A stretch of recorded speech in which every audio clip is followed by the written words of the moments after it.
Assalamualaikum warahmatullahi wabarakatuh. Anak-anak semua kelas 10. Di sini kita akan membahas beberapa hal tentang sejarah. Tapi sebelumnya kita mulai, mari kita berdoa sesuai dengan kepercayaannya masing-masing agar dalam materi yang akan Bapak berikan nanti banyak segi manfaat dan positifnya buat kita semua dan bisa kita terima dengan baik. Mari kita berdoa. Doa mulai.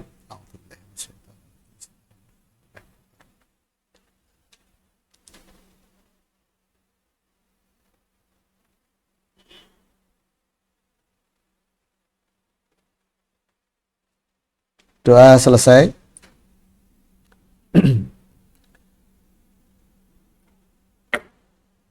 Kita merasa bersyukur ya atas kehadiran Allah Subhanahu wa taala bahwa kita diberi nikmat sehat walafiat semuanya ya. Saya berharap kalian juga sehat semua. Tidak ada yang sakit segera sembuh ya. Supaya bisa mengikuti kegiatan-kegiatan yang diadakan atau yang dilakukan di sekolah supaya kalian mendapatkan segi manfaatnya. Di sini dari beberapa kali pertemuan yang lalu saya hanya menerangkan definisi saja atau sebagai introduction saja tentang sejarah. Nah, sekarang saya akan memaparkannya yaitu melalui PowerPoint-nya saja supaya kamu lebih paham. Apa sih yang diterangkan Pak Samuji kemarin dalam sejarah Indonesia itu kayak apa? Nah, kemarin kan hanya sebagai komunikasi aja ya. Sekarang saya akan menampilkan PowerPoint-nya yaitu tentang bab 1. Mas, yuk, ya.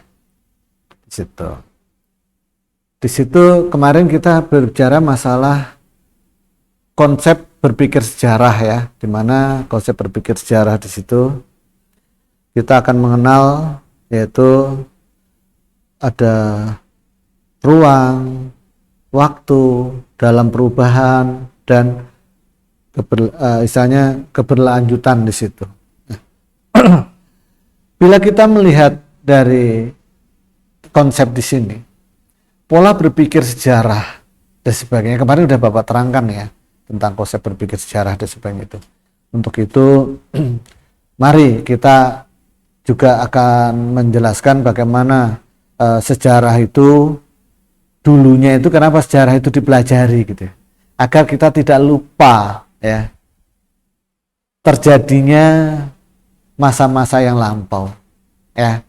Terus kemarin saya menjelaskan konsep ruang ya. Konsep ruang itu bagaimana dan sebagainya. Kemarin sudah saya jelaskan konsep ruang yaitu kita akan mengetahui arti daripada etimologi atau kata diakronimnya ya, supaya kita nanti bila kita membaca suatu sejarah atau suatu bacaan kita tidak akan istilahnya tidak akan lupa atau akan paham cara berpikir itu bagaimana dan konsep itu bagaimana. Itu sudah Bapak terangkan minggu yang lalu. Next di situ. Berikutnya yaitu di sini yang saya bilang tadi yaitu konsep berpikir sejarah. Kalian bisa ya baca di situ sebagai ilmu punya metode ya itu tadi ya. Nanti kalian bisa indikan lagi dilihat ya. Bagaimana konsep berpikir sejarah, diakronimnya, kemudian sinkronim. Next. Nah, kemudian nih yang disebut diakronim. Ya.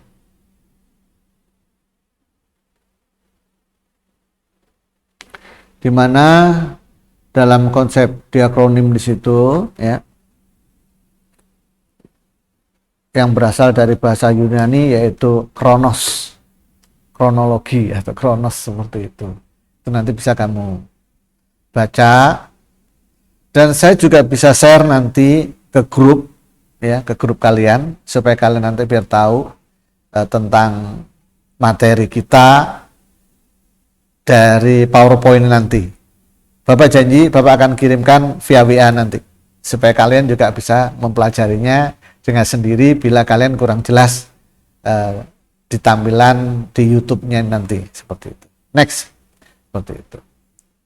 Nah, di situ ada juga sebut dengan konsep ya, yaitu sinkronim ya, sinkroniknya ya, yaitu dimana cara berpikir sinkronik itu dalam pelajari sejarah ya, yaitu sin yang berarti dengan dan kronos yang berarti waktu. Nah, di sini. Adapun dalam Kamus Besar Bahasa Indonesia, sinkronik itu diartikan sebagai segala sesuatu yang bersangkutan dengan peristiwa yang terjadi pada suatu masa. Nah, itu nanti ya. Jadi kalian akan tahu. Di sini mengkaji peristiwa ya, peristiwa sejarah yang terjadi pada saat tertentu, menitik beratkan pada kajian peristiwa pada pola-pola atau gejala-gejala atau karakter ya, bersifat horizontal itu begini ya, horizontal. Kalau vertikal ke atas ya, vertikal ke atas ya. Kemudian tidak ada konsep perbandingan, cakupan kajian lebih sempit dari diakronik. Kajiannya sistematis, lebih simpel ya. Sifat kajiannya sangat mendalam. Nah, ya itu tadi kita akan lihat itu. Oke, next ya.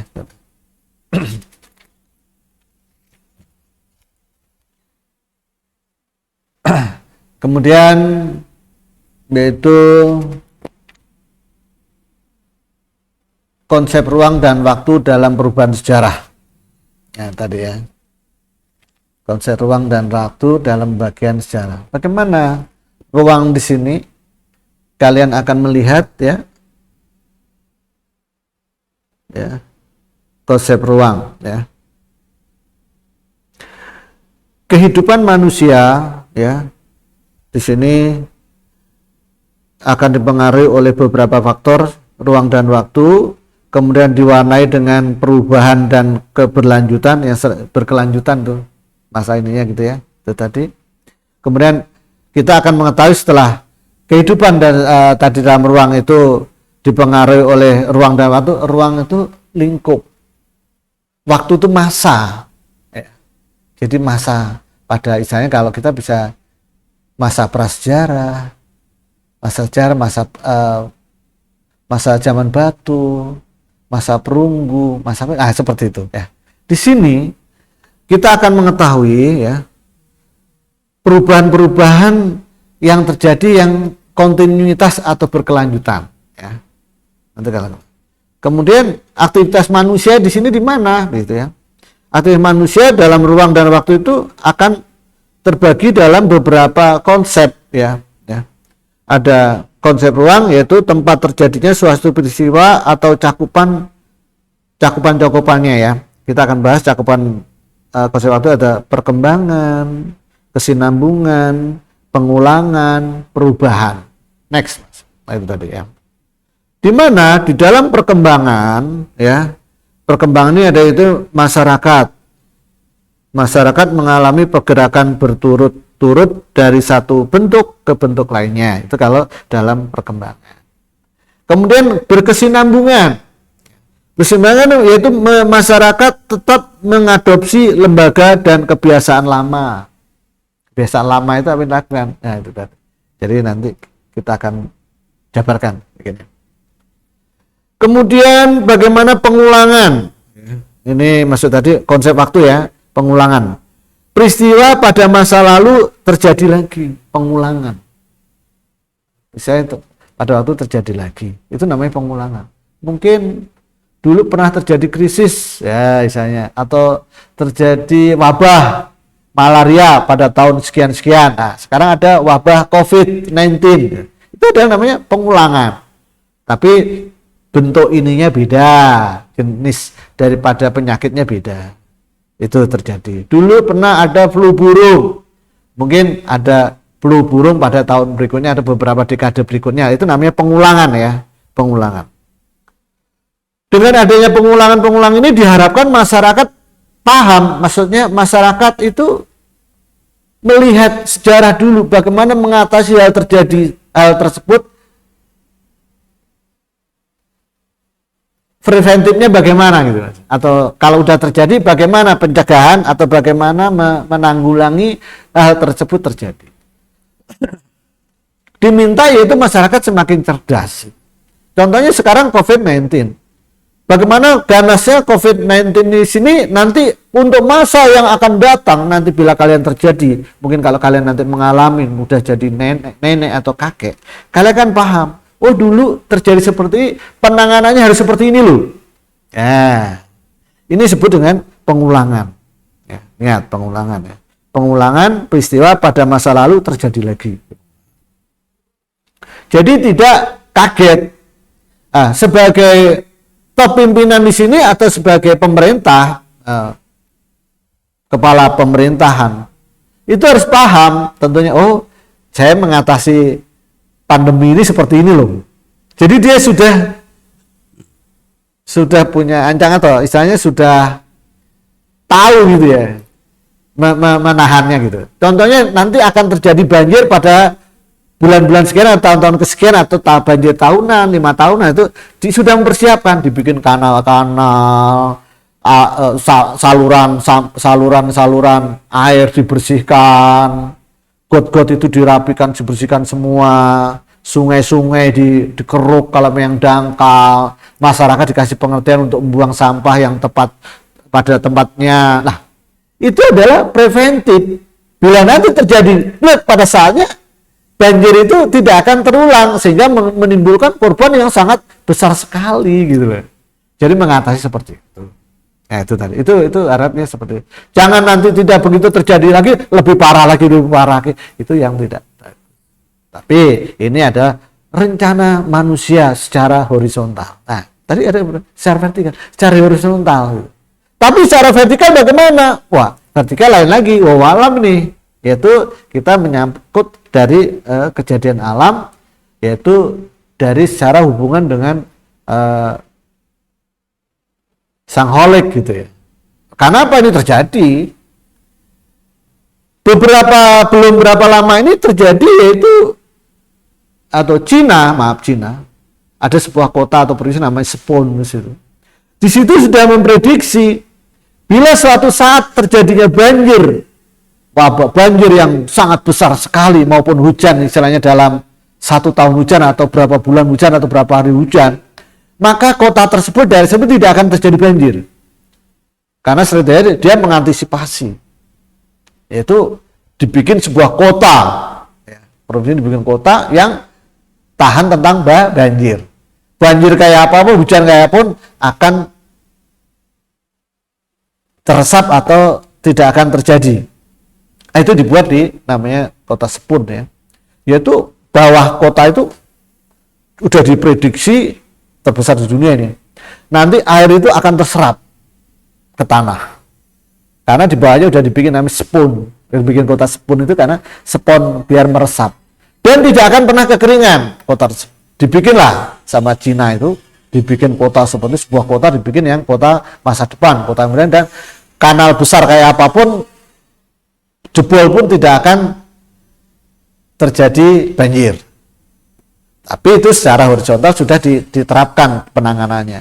Ternyata terjadilah hujan hanya berapa hari kemarin, tidak bisa menampung itu kota tersebut. Nggak tahu apa penyebab dan sebagainya, nggak terjadilah banjir bandang, banjir besar sehingga memporak-porandakan kota Sepun tadi atau provinsi Sepun di Cina tadi. Ini terjadi, itu sudah melakukan preventif, ternyata secara horizontal, secara vertikal tidak bisa. Nah ini kecuali ini memang harus terjadi seperti ini. Makanya saya harapkan kita harus memahami hal seperti itu terjadi. Ya, Pak itu bisa, ya bisa aja. Kalau Tuhan menghendaki, misalnya ya, Sang Pencipta menghendaki atau mengharus alam menghendaki seperti itu terjadi. Padahal kota itu sudah dianalisa, sudah dibuat, diprogram dengan ahli-ahli tertentu, semuanya bisa mengatasi.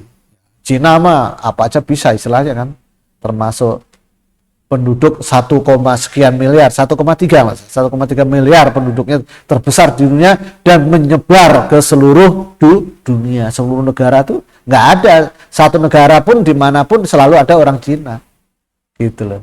Kalau di Indonesia, yaitu di pulau manapun selalu ada orang Jawa, ya, orang Sunda, orang mana, tapi rata-rata orang Jawa itu di mana-mana seperti itu ya. Jadi yaitu manusia atau masyarakat yang perantau. Cina seperti itu. Dan gigi. Sampai Cina itu mau bikin matahari buatan. Nah, itu dan menyaingi. Itu dah hal-hal yang tidak masuk akal. Jadi ini sejarah nanti. Jadi sebagai kota Sepun ya, itu contoh kota Sepun tersebut. Kemudian yaitu pengulangan. Kemudian yang berikutnya yaitu perubahan. Konsep waktu tentang perubahan, di mana masyarakat mengalami penggeseran dan perkembangan. Manusia mengalami penggeseran dan pengembangan. Ya, di situ perubahan. Perubahan yang berlanjutan. Karena apa? Perubahan ini adalah merupakan ketidaksamaan suatu keadaan dengan keadaan lain yang dari waktu ke waktu. Ingat, dari waktu ke waktu, kesamaan dari waktu ke waktu. Jadi perubahan, kenapa harus ada perubahan? Nah, contoh itu. Karena apa? Pada saat masa sekarang kurang bagus. Tentang apalah, ekonomi lah, politik. Kemudian terjadilah perubahan karena tidak ada kesesuaian dengan kehendak mungkin para pemimpin, kehendak para penduduknya. Nah, itu bisa terjadi ya. Jadi jangan sebut dengan perubahan yang merupakan terjadi karena ketidaksamaan. Pengen menuju hal yang lebih bagus. Itu tadi. Jadi perubahan rata-rata berubahlah menjadi yang lebih baik. Itu tadi. Kemudian ada juga yaitu perubahan tadi berikutnya ada yang berkelanjutan yaitu tentang perwujudan dari proses berkembang kehidupan masyarakat yang terus berkelanjut meskipun situasi dan kondisi berubah. Nah, itu tadi. Nah, kenapa perubahan dari manusia dalam kehidupan masyarakat mencakup berbagai aspek seperti komposisi penduduk. Komposisi itu kepadatannya. Kemudian kondisi lingkungan sekitar, sistem hubungan sosial, keadaan masyarakat sekitar masyarakat itu kita dalam lembaga kemasyarakatan bagaimana. Perubahan ini disebut perubahan sosial. Ya. Perubahan sosial memiliki sifat berlanjutan, artinya perubahan tersebut tidak berhenti pada satu titik tapi terus berlanjut ke tahap perubahan-perubahan lain. Jadi manusia mengalami perubahan. Jadi contohnya sekarang kalian udah mengalami bagaimana dengan masa pandemik ini belajar dengan daring online. Setelah ini nanti terselesaikan COVID ini, maka untuk belajar online itu akan hilang. Oh tidak, nanti akan berkelanjutan. Bagaimana berkelanjutannya? Manusia kita akan lebih canggih lagi nanti dalam penanganan pembelajarannya. Ya, kalau setelah pandemi ini nanti kalian sudah tatap muka, terus kemudian daring juga berjalan, kok kamu nggak makin pinter? Ya itu parah nantinya. Atau makin mundur, daringnya hilang, cuman hanya belajar tatap muka doang. Nah, nanti kamu jarang menggunakan internet, jarang menggunakan fasilitas pembelajaran jarak jauh, mengedownload materi-materi dan sebagainya. Kalau kamu malas lihat, kemunduran lagi gitu loh. Tapi tidak diharapkan seperti itu, maka akan mengalami suatu kelanjutan yang kontinuitas yang berkesinambungan. Itu tadi ya. Nah, ini harus diterapkan. Karena perubahan dalam kehidupan manusia disebabkan oleh faktor-faktor tertentu. Ada 3 faktor yang mempengaruhi perubahan. Apa saja ketiga faktor tersebut? Ada faktor internal, faktor eksternal, faktor penghambat. Ya. Ingat ya, Dista. Faktor internal yaitu apa? Keanekaragaman, dinamika penduduk. Kemudian penemuan baru, ya, pertentangan dalam masyarakat, pemberontakan atau revolusi. Itu tadi, ingat ya. Apa yang terjadi dalam negara kita, misalnya? Indonesia akan dipengaruhi dengan berbagai kehidupan masyarakat. Contohnya itu dalam pemerintahan, yaitu internal, yaitu di dalam negara itu sendiri. Kepemerintahannya bagaimana, dari presiden, kabinetnya, semuanya secara internal, ya. Kemudian nanti setelah internal itu ini kita akan baru dengan eksternal. Eksternal itu dari luar, ya. Dinamika penduduk, tadi kan kemudian lingkungan fisik dari luar tuh. Lingkungan fisik ini bagaimana, keadaan masyarakat itu bagaimana sebenarnya. Kemudian peperangan dengan negara lain. Kemudian pengaruh budaya asing masuk, diberikan. Ya, kita itu maaf ya. Kita itu dirusak. Dari negara-negara tertentu atau orang-orang tertentu mengharapkan Indonesia itu rusak apa? Akhlak. Iya. Dengan banyak sekali dengan adanya internet, apakah bangsa Indonesia sudah siap dengan adanya internet pada masa sekarang? Ada dua, antara siap dan tidak siap. Siap bagi yang memang mempunyai pengetahuan yang maju, yang sudah pas sumber daya manusia, dan tidak siap bagi yang belum punya sumber daya manusia yang mapan. Kalau sudah siap sih, begitu ada situs pornografi dia menyaring, hal negatif dia menyaring, ini nggak usah dulu, yang positif diambil. Kalau positif, yang negatif terpaksa dia, tapi dia bisa menelaah. Oh ini kita belum waktunya. Oh ini seperti ini nggak boleh, kurang bagus. Cerita-cerita ini nggak bisa. Oh film-film sini nggak bisa. Dia bisa memilah-milahkan. Karena di sini dari pemerintah atau dari government sendiri tidak meng-cut hanya beberapa situs tertentu yang di-cut, di-block atau ditutup. Kalau dulu kan bebas semua, dibuka semua lah itu. Nah. Tapi kalau masyarakat dengan sumber daya manusia yang sudah mampu tadi, memiliki kemampuan tadi, maka tadi udah bisa memilah tadi. Oh ini tadi nggak bisa, ini negatif, positif, ini pembelajaran yang dibuka dan sebagainya tadi. Ini masyarakat sendiri yang ditanyakan, mampu nggak sumber daya manusia menghadapi dengan kemajuan teknologi saat ini. Kalau yang nggak maju, kebalikan dari tadi yang positif. Misalnya, wah tiktokan terus ini yang ini, wah sering nonton ini, film ini main buka, anak-anak kecil sudah tahu bagaimana pornografi, bagaimana film-film yang kurang bagus yang harus ditonton. Nah, itu buka. Karena situs-situs tertentu dari luar itu bebas masuk ke kita. Dengan banyak yang menonton, maka banyak dia mendapatkan duit. Itu tadi. Ya, tonton. Karena apa? Satu konten yang ada di dalam YouTube, satu video itu, yang diunggah oleh beberapa YouTuber, itu sebelum pandemi itu di atas 20 atau 30 per 1000 kali ditonton, itu di atas 30.000, hampir 30.000. Tapi semasa pandemi turun menjadi 19.000 sekian per 1000 ditonton. Nah kalau yang nonton sampai jutaan, wah dapatnya banyak. Makanya YouTuber tertentu itu yang sudah ditonton sampai 100.000, 200.000, 1 juta, itu pemasukannya dari itu. Nah, masyarakat Indonesia yang bersumber daya manusia rendah dikasih tampilan film-film atau YouTube tentang yang bersifat menyenangkan, porno, gambar-gambar ini. Nah, itu makin banyak nonton, semakin banyak duit itu penguploadnya tadi. Itu tadi. Bapak tahu ya, memang seperti itu aturannya. Kan sekarang banyak YouTuber yang mencari subscriber, mencari penontonnya siapa. Banyak sekarang. Bagi yang pintar, sumber daya manusia mampu tadi memanfaatkan, ya, memanfaatkan, yaitu dengan adanya tadi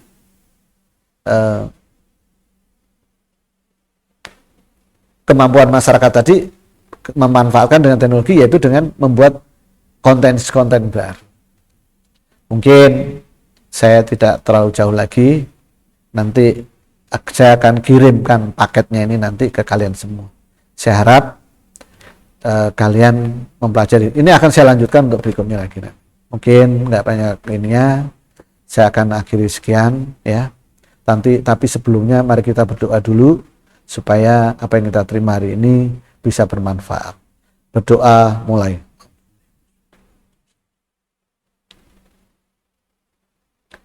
Doa selesai.